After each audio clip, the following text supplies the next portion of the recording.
Good morning student, তোমরা সবাই কেমন আছো? আশা করি তোমরা প্রত্যেকেই খুব ভালো আছো। আগের ক্লাসে আমরা শিখেছিলাম কিভাবে ওয়াটপ্যাড ওপেন করে স্কুলের নামটা লিখব। আজকে আমরা শিখব হচ্ছে কিভাবে স্কুলের নামটা লিখে ওটাকে সিলেক্ট করে বোল্ড, ইটালি আর আন্ডারলাইন করব। চলো শুরু করা যাক।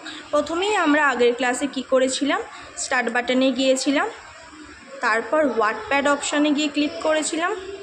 দেখো ওয়াটপ্যাড ওপেন হয়ে গেল।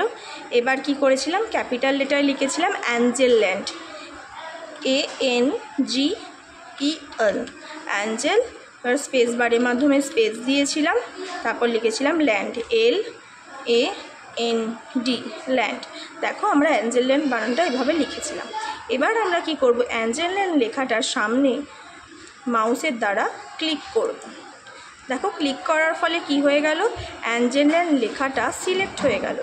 এভাবে আমরা সিলেক্ট করলাম। তারপর দেখো ফ্রন্ট অপশান থেকে এই অপশানটাকে বলা হয় বোল্ড অপশানটা ক্লিক করব। দেখো লেখাটা একটু বোল্ড হয়ে গেল। তারপর আবার এখানে অ্যাঞ্জেল ল্যান্ডের সামনে ক্লিক করব।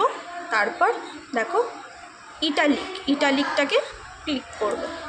তারপর দেখো আন্ডারলাইন এটাকে ক্লিক করব। দেখো অ্যাঞ্জেল ল্যান্ড লেখাটা বোল্ড হলো, ইটালি হলো আর আন্ডারলাইন হলো। আজকের মতো এটুকুই। পরের ক্লাসে আমরা আরও কিছু